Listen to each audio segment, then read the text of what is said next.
नमस्कार, मैं आलोक शुक्ला स्वागत करता हूं आप सभी का आपके अपने ऑनलाइन संस्थान परीक्षा टेक में। रेलवे जेई की वैकेंसी आप सभी के सामने है। लगातार फॉर्म भरे जा रहे हैं और बच्चे फॉर्म भरने को लेकर सबसे ज्यादा परेशान हैं। एक रेलवे की ऐसी वैकेंसी होती है जहां पे बच्चा फॉर्म भरने के लिए सबसे ज्यादा परेशान होता है, क्योंकि ये इतनी कॉम्प्लेक्स सिचुएशन होती है, इतनी कॉम्प्लेक्स चीजें होती हैं जहां पे बच्चा अंतिम टाइम तक सोचता रहता है कि आखिर हम किस जोन से फॉर्म भरें। लगातार कॉल मैसेजेस और कमेंट बच्चे करते रहते हैं कि सर, जिस प्रकार से आपने टेक्नीशियन में इतना बेहतरीन तरीके से एक एक जोन बताया था, ट्रेड वाइज सब कुछ बताया था, एक बार आप जेई में भी हेल्प कर दीजिए और इसमें फॉर्म भरने में मदद कर दीजिए। तो बच्चों, आपके सामने आपका बड़ा भाई आपकी मदद करने के लिए एक बार पुनः रेलवे जेई के फॉर्म किस प्रकार से भरें, मतलब कि आपको कैसे जोन चेंज करना है, जोन कैसे चूज करना है, ट्रेड वाइज जो आपकी वैकेंसीज है वो कहां पे सबसे ज्यादा है, क्या आपके लिए जोन सही रहेगा, कौन सा जोन आपके लिए खतरा रहेगा। क्योंकि बात आप समझिएगा कि ये वैकेंसी टेक्नीशियन की तरह वैकेंसी है और इसमें ट्रेड भी मैटर करता है। कोई इलेक्ट्रिकल से होता है, कोई मैकेनिकल से होता है, कोई सिविल से होता है, कोई बीएससी होता है, कोई केमिकल, कोई मेटलर्जी, अलग अलग इसमें स्ट्रीम है, अलग अलग इसमें ट्रेड है और ट्रेड का बहुत बड़ा फर्क पड़ता है। चैनल पे नए हो, चैनल को सब्सक्राइब अवश्य कर लीजिएगा। हम लोग शुरुआत करते हैं। आप लोग थंबनेल में देखे होंगे कि अभी ना भरिए फॉर्म, ये मैंने क्यों रोका है, ये आप लोग समझ गए होंगे कि फॉर्म अभी भरने की जल्दबाजी क्यों नहीं करनी है। अभी 2-3 दिन आपके फॉर्म भरने हुए, बहुत सारे बच्चे ऐसे होते हैं जो बिना सोचे समझे फॉर्म भर देते हैं। एएलपी में तो मौका मिल गया जोन चेंज करने का, क्योंकि यहां पे वैकेंसीज दोबारा बढ़ी हैं। बट अगर हम लोग जेई की बात करें तो जोन चेंज करने का मौका नहीं मिलेगा, और अगर जोन का चुनाव आपने गलत कर दिया, आपने प्रेफरेंसेस गलत भर दिए, तो पूरा खेल वहीं पे खत्म हो जाएगा। जो सिलेक्शन एक बच्चा आधी मेहनत में कर लेगा, वो शायद आप उसकी डबल ट्रिपल मेहनत करने के बाद भी आप उस सिलेक्शन को पाने से चूक जाओगे। तो इस बात को आप समझिएगा बहुत गंभीरता से मेरी बातें, और वीडियो लास्ट तक देखिएगा। अगले 5-7 मिनट में बहुत कुछ समझाने वाला हूं, जिससे आपको यह समझ में आ जाएगा कि हाँ सर, जो बोल रहे हैं बिल्कुल सही बोल रहे हैं। जोन वाइज डेटा मैं आपके लिए लेके आया हूं, ट्रेड वाइज डेटा और पोस्ट प्रेफरेंस सबके बारे में चर्चा करेंगे। कौन सा जोन मिनिमम कट ऑफ का होगा और क्यों ये सबसे विश्वसनीय वीडियो है, ये आपको समझ में आ जाएगा। आते हैं हम लोग स्टार्ट करते हैं। आपको पता है कि जब भी मैं कोई चीज आपको समझाने आता हूं, खासकर रेलवे के फॉर्म भरने इसलिए, तो सबसे बेहतर होता है कि आपको एक विजुअली चीजें दिखा दूं कि आपका जो ये इंडिया का मैप, इसीलिए रेलवे भी अपने नोटिफिकेशन में इंडिया का मैप लगा के देता है कि आप जोन किस प्रकार से चूज करो, आपको आइडिया रहे कि आप इसमें कहां पे हो और आप कहां कहां जा सकते हो, कितनी दूरी जा सकते हो। दूसरी चीज, ये अगर आप आंकड़ा देखोगे, ये टेबल अभी इस पे पूरा मैंने काम करना स्टार्ट कर दिया है, बट अभी ऐसा नहीं है कि मेरा काम कंप्लीट हो गया है, क्योंकि आपको पता है कि बहुत कॉम्प्लेक्स है इसके सारे डेटा को एकत्रित करना। ये अगर मैंने अभी जो दिया है, ये जोन वाइज डेटा का टेबल आपके सामने लेके आया हूं। जोन वाइज में अगर आप देखोगे तो अहमदाबाद, अजमेर, बेंगलुरु से लेके आपका तिरुवनंतपुरम तक, ये आपका कैटेगरी वाइज, चाहे अनरिजर्व का आप देखोगे या फिर आप इसे सही से देख सकते हो, अनरिजर्व का देखेंगे या एससी का देखेंगे या एसटी का देखेंगे या ओबीसी का या ईडब्ल्यूएस का, और टोटल वैकेंसीज मैंने आपको यहां पे बताया है। और यह भी आपको पता होना चाहिए कि जो टोटल जो पद हैं वो 7,951 पद आपके सामने यहां पे हैं जोन वाइज। अब इसमें सबसे बड़ी बात है कि कौन से जोन में सबसे ज्यादा वैकेंसी है, तो आपके लिए मैं फिल्टर करके लाया हूं, सब कुछ मैं आपको समझा रहा हूं कि टॉप 5 जो सेफेस्ट जोन है, टॉप 5 डेंजर जोन। लेकिन अभी आप उस पर ध्यान मत दीजिए। अगर आप ये सोचोगे जल्दबाजी में कि नहीं हमने देख लिया, स्क्रीनशॉट ले, इस वीडियो को स्किप कर जाए, बस हम फॉर्म भर दें, तो शायद आपसे बड़ा मूर्ख कोई नहीं होगा। इस बात को समझिएगा। जल्दबाजी में कहते हैं सावधानी हटी दुर्घटना घटी, और जल्दबाजी में कोई भी कदम मत उठाइए, अन्यथा आप उसका नुकसान सहेंगे। क्या है पूरा सीन, इस चीज को समझिए। अगर मैं आपके सामने लेके आऊं टॉप 5 हाईएस्ट वैकेंसी जो जोन है, तो सबसे ज्यादा वैकेंसी कहां पे है? 1377 वैकेंसी मुंबई में है, कोलकाता में 660 वैकेंसी है, चेन्नई में 652 वैकेंसी है, सिकंदराबाद में 590 है, अजमेर में आपके कितने हैं? अजमेर में 529। एक बार मुझे कमेंट करके आप लोग बता दीजिएगा आप में से कितने लोग फॉर्म भर दिए और किस जोन से भरे हैं। और अगर फॉर्म नहीं भरे हैं तो भी मुझे कमेंट करके बता दीजिएगा कि आप किस जोन से बिलोंग करते हैं। ये कमेंट में मुझे जरूर बताइएगा, उस सहायता से मैं आपको बता पाऊंगा किस जोन से आपको जाना है। आप समझिएगा कि अगर इनको टोटल जोड़ा जाए तो 1300 और 600 लगभग, इन दोनों को जोड़ोगे तो 2000 तो यहीं पे हो गया, इन दोनों को जोड़ोगे तो भी लगभग 1200-1250 हो गया, मतलब 2000 और 1250, 3250, और यहां पे अगर जोड़ोगे तो 529, मतलब कि 3700-3800। कहने का मतलब कि लगभग 3700-3800 या लगभग आप 4000, अप्रोक्सीमेटली 4000 जो वैकेंसी है वो केवल आपके इन्हीं 5 जोन मिला के। टोटल वैकेंसी आपकी लगभग 8000 है, 7900 कुछ है ना। अगर उसे 8000 अप्रोक्सीमेटली मान के चले तो 8000 में 50% वैकेंसी आपकी किस जोन में है? 50% वैकेंसी तो आपके मात्र 4 से 5 जोन मिलकर कर रहे हैं, और बाकी जो आपके 15-16 जोन है उनमें बाकी 50% है। तो ये कहीं ना कहीं आपको सोचने के लिए बहुत ज्यादा जरूरी है कि भाई आपको जोन का चुनाव किस प्रकार से करना है।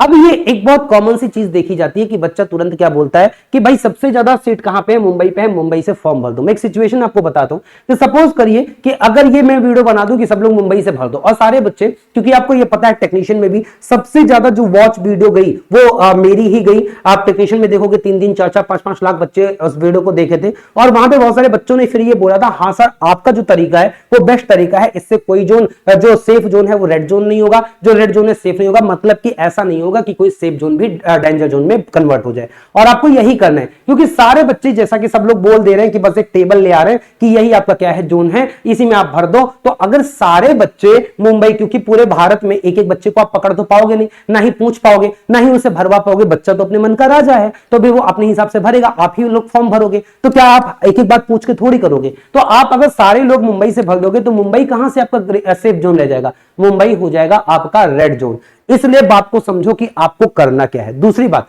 अगर आप जोन का चुनाव कर रहे हो तो जोन का चुनाव आपका ट्रेड वाइज है, क्योंकि जो 7900 वैकेंसी आपको ये पूरी दिख रही है, ये 7900 वैकेंसी, क्या ये सारी वैकेंसी सभी के लिए? मैं कह रहा हूं कि कोई बच्चा अगर बीएससी किया हुआ है ना, फिजिक्स साइंस से, तो क्या वो सारे पोस्ट के लिए एलिजिबल है? नहीं। क्या बच्चा अगर कोई केमिस्ट्री से किया हुआ या मेटलर्जी से इंजीनियरिंग किया हुआ है तो क्या वो सारे पोस्ट के लिए? नहीं, उसके लिए अलग पद है। कोई इलेक्ट्रिकल का बंदा क्या सिविल वाले पद पे भर लेगा? नहीं। कोई मैकेनिकल वाला बंदा क्या सिविल वाले पे भर लेगा? सारे पोस्ट पे नहीं। इसका मतलब ये कि 7900 आपको 8000 पद दिख रहे हैं, ये 8000 सबके लिए नहीं है।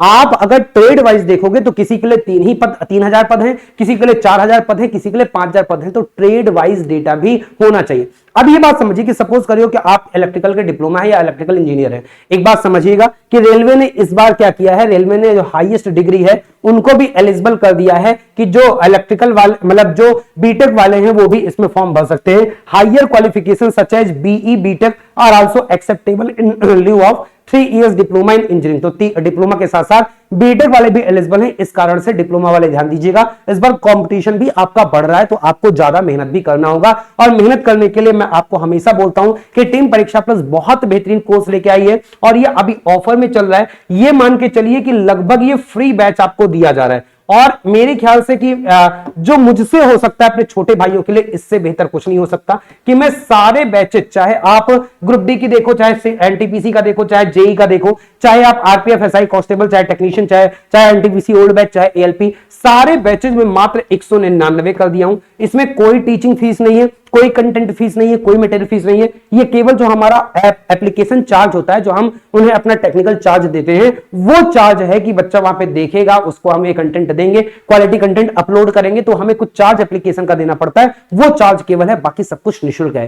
तो मात्र 199 में इसमें सारी लाइव क्लासेस, उसी की रिकॉर्डेड क्लासेस, सारे क्लास के नोट्स, सारे पीडीएफ नोट्स, और पीडीएफ नोट्स के साथ साथ आपको कंप्लीट बुक, जैसे एएलपी का आप देखोगे, ऐसे आप जेई का देखोगे, ये कंप्लीट बुक है आपकी, और कंप्लीट बुक आपने पीडीएफ के फॉर्म में प्रिंट करवा के आप अच्छे से पढ़ सकते हो, जो केवल रेलवे एग्जाम्स के लिए डिजाइन किए गए हैं। साथ में आपके यहाँ पे हम लोग यूट्यूब पे शाम को 6 बजे साइंस में खुद लेके आ रहा हूं, 7 बजे आपका जीके जीएस सर्वेश सर, 8 बजे मैं मैथ्स और रीजनिंग, मैं मैथ्स कराऊंगा, रीजनिंग आशीष सर कराएंगे। ये जो आपकी टीम है पूरी आपकी इंजीनियर्स की टीम है। मतलब कि अगर आप बोलोगे जैसे मैं खुद इंजीनियर, आशीष सर इंजीनियर, तो इसमें जो भी लोग आपको पढ़ा रहे हैं वो सारे इंजीनियर्स हैं, टॉप लेवल के, टॉप एनआईटीज के इंजीनियर्स हैं, और वो आपको पढ़ा रहे होंगे। तो बहुत बेहतरीन चीजें हैं, इस बात को ध्यान दीजिएगा।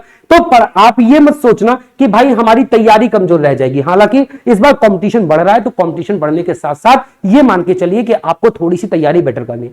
अब जैसे मैंने आपको ट्रेड वाइज बता रहा था, तो आप यहां पे देखोगे, यहां पे सबका क्या लिखा हुआ है, एलिजिबिलिटी। जैसे डिप्लोमा, 3 years डिप्लोमा इन मैकेनिकल, इलेक्ट्रिकल, इलेक्ट्रॉनिक्स इंजीनियरिंग, ये जो पद हैं आपके डिपार्टमेंट वाले, मैकेनिकल वाले हैं, मैकेनिकल वाले इन पदों पे मैकेनिकल वाला भी भर सकता है, इलेक्ट्रिकल वाला भी भर सकता है, इलेक्ट्रॉनिक्स भर सकता है, या इनका कॉम्बिनेशन भर सकता है। ऐसे ही आप अगर एसएनटी पद वालों को देखोगे, तो जो एसएनटी के पद हैं, इसमें आप देखोगे, इसमें electrical, electronics, IT, communication engineering, computer science, ये सारे भर सकते हैं, लेकिन इसमें मैकेनिकल वाले नहीं भर सकते, इसमें सिविल वाले नहीं भर सकते। तो ये ध्यान देना कि इलेक्ट्रिकल, इलेक्ट्रॉनिक्स, आईटी, सीएस वाले ये एसएनटी पोस्ट के लिए भर सकते हैं। तो मैकेनिकल और ये पद कम नहीं है, ये 26 number, 27 number, 28 number, 29 number, 30 number, 31 number, 32 number, और अगर आप नोटिफिकेशन में देखोगे तो इनके पदों की संख्या भी काफी ज्यादा है। तो यहाँ पे मैकेनिकल वाला नहीं आ पाएगा, यहाँ पे सिविल वाला नहीं आ पाएगा। तो आप ये खुश मत हो कि हमारे लिए 8000 पद है, आपके लिए भी 4000 ही पद हैं। ऐसे ही अगर मैं बात करूं कि जैसे कोई अगर सीएसआईटी वाला बंदा है, कोई इलेक्ट्रॉनिक्स वाला बंदा है, तो भाई वो यहां पे तो नहीं भर पाएगा। ये जो ट्रैक मशीन हो गया, इन सब में अगर देखा जाए, इन सब में ये गए हैं, ये सारे सिविल पोस्ट वाले हैं। अगर आप इन पद को देखोगे जो सिविल वाले हैं, जैसे सिविल हो गया, सिविल डिजाइन जूनियर इंजीनियर हो गया, ये सारे इंजीनियरिंग के हैं। लेकिन ये ब्रिज वाले, ये ड्राइंग और प्रोडक्शन वाले, इसमें आपका सिविल इंजीनियर मांगा है, तो इसमें इलेक्ट्रिकल, मैकेनिकल और आपका जो CSIT या फिर आप बोल सकते हो इलेक्ट्रॉनिक्स वाले फॉर्म नहीं भर पाएंगे। तो आपके लिए भी सीमित सीटें हैं। ऐसे अगर इलेक्ट्रिकल और मैकेनिकल वालों की बात करें तो उनके लिए भी सीमित सीटें हैं, और जो स्पेशल कैटेगरी के हैं CMA वाले पद, उनके लिए भी अलग कैटेगरी है। तो ये डिफाइन कर पाना एक ही वीडियो में, और मैं एक ही बार में बोल दूं कि नहीं नहीं आपका ये सेफ जोन है, तो मेरे ख्याल से या तो मैं मूर्खता कर रहा हूं, और अगर आप इन बातों पर किसी भी वीडियो पर बिलीव कर रहे हो कि नहीं ये सेफ जोन है यहां से भर दो, तो फिर आप मूर्खता कर रहे हो। इसलिए सबसे ज्यादा जरूरी है कि आपको यह पता होना चाहिए कि इलेक्ट्रिकल के लिए कितना है, जो इलेक्ट्रिकल से डिप्लोमा इंजीनियर है उसके लिए कितने पद हैं, मैकेनिकल के लिए कितने पद हैं, सिविल वालों के लिए कितना पद है, CSIT इलेक्ट्रॉनिक्स वालों के लिए कितना पद है, कि BSc का बंदा है उसके लिए कितने पद हैं। आपको पहले अपने पद पता होना चाहिए, और फिर आपके पद के अनुसार कि कितने कहां पे सबसे ज्यादा है आपको वो करना चाहिए। अब जैसे मैं समझाता हूं लोग क्या बता रहे हैं, लोग जैसे ये बता दिया, अब हिसाब से तो मैंने ही बता दिया। अगर आप टॉप सेफ जोन बोलोगे, टॉप सेफ जोन में मुंबई मैंने नंबर 1 रखा है, उसके बाद सिकंदराबाद हमने क्या रखा है दूसरे पे, तीसरे पे अजमेर। आप वैकेंसी चार्ट में देखोगे तो कोलकाता आपका दूसरे नंबर पे है, सबसे ज्यादा वैकेंसी मुंबई में, दूसरा कोलकाता में, आप देखो दूसरा कोलकाता में, तीसरा चेन्नई में, चौथा सिकंदराबाद में, पांचवा अजमेर में। लेकिन मैंने सिकंदराबाद को क्या किया है, सिकंदराबाद को मैंने सेफ जोन में मुंबई के बाद रखा है। अब जैसे मैं मुंबई से, वैसे जहां पे सबसे ज्यादा पद होते हैं, मैक्सिमम चांस ये होते हैं कि जितने बच्चे होते हैं सब लोग मुंबई से फॉर्म भरेंगे। लेकिन फिर भी मैंने इसे ग्रीन जोन पे क्यों रखा, आप थोड़ा सा लॉजिक समझने का प्रयास करिएगा। आते हैं हम लोग इसे कहां से समझेंगे, इसे समझेंगे हम इस चार्ट से। मुंबई कहां है, मुंबई है यहां पे। अब मुंबई में कौन फॉर्म भरना चाहेगा भाई, हमारे पास अगर देखो कि हाईएस्ट फॉर्म भरने वाले जोन कौन से हैं, मुंबई में है। मुंबई के साथ साथ अगर देखा जाए तो अजमेर में है, अजमेर के साथ साथ कहां पे है, कोलकाता में फॉर्म है, कोलकाता के साथ साथ सिकंदराबाद में काफी सीटें हैं, और मैंने एक कहां पे बताया, अजमेर आपका बताया, आपका कोलकाता बताया, आपका सिकंदराबाद बताया, मुंबई बताया, और एक कहां पे है टॉप 5 में से, एक आपका है अजमेर, चेन्नई, एक आपका कौन सा है, चेन्नई। चेन्नई को भी आप कंसीडर करो। तो अगर आप चेन्नई करोगे तो ये क्या है, यहां पे टॉप 5 ऐसी जगह हैं जहां पे वैकेंसी सबसे ज्यादा है। अगर आप इधर क्षेत्र में, लेकिन फॉर्म सबसे ज्यादा कहां पे आते हैं, अगर आप मैप में देखोगे तो सबसे ज्यादा जो बच्चा तैयारी करने वाला है, तैयारी करने वाला बच्चा इस जोन में सबसे ज्यादा है, जिसमें बिहार आ गया, जिसमें उत्तर प्रदेश आ गया, थोड़ा मध्य प्रदेश आ गया, छत्तीसगढ़ आ गया, आपका झारखंड आ गया। यहां पे बच्चा सबसे ज्यादा तैयारी करने वाला है, और यहां पे अगर देखा जाए तो इसके नियरेस्ट कोलकाता है। तो ये जो तैयारी करने वाला बच्चा है ये कहां पे भागना चाहेगा, कोलकाता, क्योंकि अपनी दूरी भी रखना चाहेगा। ऐसे ही अगर बात करें कि जो इधर साइड के बच्चे हैं वो भागना चाहेंगे कहां पे, वो आना चाहेंगे अजमेर। ऐसे इधर साइड के जो बच्चे हैं जहां पे ज्यादा होगा। लेकिन अहमदाबाद में भी पर्याप्त सीटें हैं। आप देखो अहमदाबाद, अगर अहमदाबाद की सीटें की चर्चा किया जाए तो 382 है, इतना भी कम नहीं है। तो कोई अहमदाबाद का बच्चा, वैसे इधर का बच्चा, जब अगर सपोज करो पटना का बच्चा कोई है, या मुजफ्फरपुर में सीटें बहुत कम है, मुजफ्फरपुर में सीटें अगर बहुत कम है, तो अगर हम लोग बात करें, अगर मुजफ्फरपुर की बात करें तो सीटें बहुत कम है, तो मुजफ्फरपुर का बच्चा सबसे पहले जाना कहां चाहेगा भाई, हर बच्चा चाहता है कि वो अपने जोन के आसपास रहे। या तो वो प्रयागराज आएगा, लेकिन जब प्रयागराज आएगा तब सोचेगा यार यहाँ पे तैयारी करने वाले बच्चे ज्यादा हैं, यहाँ पे तो कट ऑफ ज्यादा जा सकती है, तो कट ऑफ यहाँ पे कैंसिल करेगा। फिर वो सोचेगा लो हम कोलकाता चले जाते हैं। तो कोलकाता इसलिए क्योंकि सीटें यहाँ पे बहुत ज्यादा है, तो मुजफ्फरपुर का बच्चा कहां मूव करना चाहेगा, कोलकाता। तो मैं यही कह रहा हूं कि अगर आप देखोगे मुंबई को, तो मुंबई के पास सिकंदराबाद में भी ठीक ठाक सीटें हैं, आप देखोगे चेन्नई में भी ठीक ठाक सीटें हैं, अहमदाबाद में भी, अजमेर। तो ये बच्चे मुंबई मूव ही नहीं करेंगे, ये अपने जोन में रहना चाहेंगे। इस कारण से मुंबई ज्यादा सीट होने के बावजूद भी बच्चा कितना मूव भी करेगा, इसलिए सेफेस्ट जोन बना रहेगा। लेकिन दूसरी वैकेंसी सबसे ज्यादा कोलकाता है। मैंने कोलकाता को दूसरा नहीं बोला, कोलकाता पे अगर देखेंगे तो मुजफ्फरपुर का बच्चा भी आएगा, सिलगुड़ी में पद कम है यहां पे भी आएगा। अगर देखा जाए तो गोरखपुर का बच्चा भी कोलकाता या प्रयागराज यहां पे आना चाहेगा, या फिर भुवनेश्वर में सीटें कम है ये भी कोलकाता आना चाहेगा। तो कोलकाता इस कारण से भले ही इसमें वैकेंसी दूसरे नंबर पे 660 है, बट ये थोड़ा सा बाकी जोन से क्या हो जाएगा, बाकी जोन से थोड़ा डेंजर में चला जाएगा। तो इसकी जगह पे अगर हम देखेंगे तो सिकंदराबाद, क्योंकि मुंबई का बच्चा सिकंदराबाद आएगा नहीं, यहाँ पे सीट ज्यादा है। अहमदाबाद का बच्चा यहाँ पे सीट भी ज्यादा है, अगर आना होगा तो यहां आएगा, यहां नहीं आएगा। चेन्नई में भी सीट ज्यादा है, तो चेन्नई वाला बच्चा यहां जाएगा नहीं। बेंगलोर वाला चेन्नई जाएगा, ज्यादा चांस है। त्रिवेंद्रम वाला भी जाएगा तो चेन्नई जाएगा, अगर जाएगा, वरना त्रिवेंद्रम में कट ऑफ कम जाता है, त्रिवेंद्रम भी भरेगा। ऐसे अगर यहां पे देखा जाए तो इधर वाले जैसे भोपाल वाले, अब भोपाल के लिए कौन सा जरूरी पास है, सिकंदराबाद या अहमदाबाद, तो वो अहमदाबाद मूव करेगा या फिर वो मुंबई मूव करेगा। प्रयागराज का जो बच्चा है सीटें 404 के आसपास है, प्रयागराज ही रहना चाहेगा, वो इधर उधर मूव नहीं करेगा। लेकिन गोरखपुर का बच्चा प्रयागराज आना चाहेगा। पटना में सीटें एवरेज सीटें हैं, रांची में ठीक ठाक सीटें, तो पटना वाला रांची आना चाहेगा, या फिर बिलासपुर में भी ठीक ठाक सीटें, बिलासपुर का बिलासपुर रहना चाहेगा। तो आप अगर इस तर्ज पे देखोगे तो इस तर्ज पे आपको एक आइडिया मिलेगा कि बच्चा कहां मूव करके जा रहा है। और इस बिहाफ पे मैंने ये पूरा बनाया है। ये आपका क्या है, ये आपका पहले पे मैंने मुंबई, दूसरे पे सिकंदराबाद, तीसरे पे अजमेर, चौथे पे कोलकाता, पांचवें पे चेन्नई, छठवें पे गुवाहाटी और टॉप डेंजर जोन, मतलब अगर आप फॉर्म जल्दबाजी में भर रहे हो तो भाई इस जोन से भरना होगा। तो 10 बार सोचना कब आप फॉर्म भरना, सारे लॉजिक लगा लेना।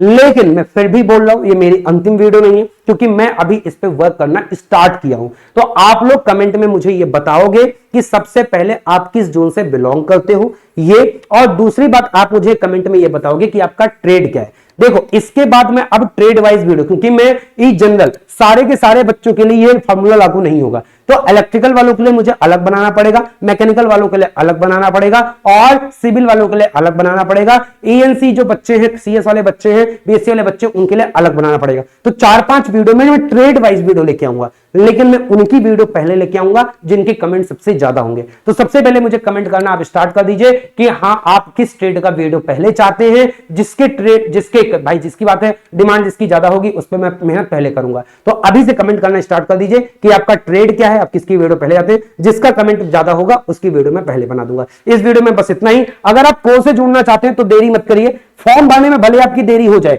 लेकिन तैयारी करने में देरी मत करिए। ये आपकी पेड क्लासेस चल रही है, बहुत बेसिक लेवल पे, बहुत बेसिक से एडवांस लेवल पे, जो आपका एग्जाम में आएगा। और साथ में आपका क्या हो रहा है, साथ में आपका पूरे यूट्यूब की क्लासेस चल रही है। तो यूट्यूब की सारी किताबें उसमें दी जा रही हैं। सारे यूट्यूब की क्लासेस, आपका ये टाइम नोट कर लेना, शाम को 6 बजे, 7 बजे और 8 बजे चल रही है। परीक्षा प्लस यूट्यूब चैनल पे चल रही है ऑफिशियली। ये आपकी पूरी टीम होगी जो आपको पढ़ा रही होगी, इंजीनियर्स की पूरी टीम है, बहुत बेहतरीन टीचर है। ये आपके बैच के टाइम टेबल ऐप वाले होंगे जो पेड कोर्स के हैं, और ये आपका यूट्यूब का टाइम टेबल है। दोनों टाइम टेबल आप लोग नोट कर लीजिएगा। और अभी परीक्षा टेक भी आप सब्सक्राइब कर लीजिए। साथ में परीक्षा प्लस जो ऑफिशियल आपका यूट्यूब चैनल है उसे सब्सक्राइब कर लीजिए। और परीक्षा प्लस ऐप को डाउनलोड करना तो बिल्कुल मत भूलिए, क्योंकि एक बार ऐप आप डाउनलोड कर लेते हैं, रजिस्टर कर लेते हैं, तो सारी चीजें आपको ऐप पे पता चलती रहती है। फिर मिलूंगा। धन्यवाद, सभी का आभार।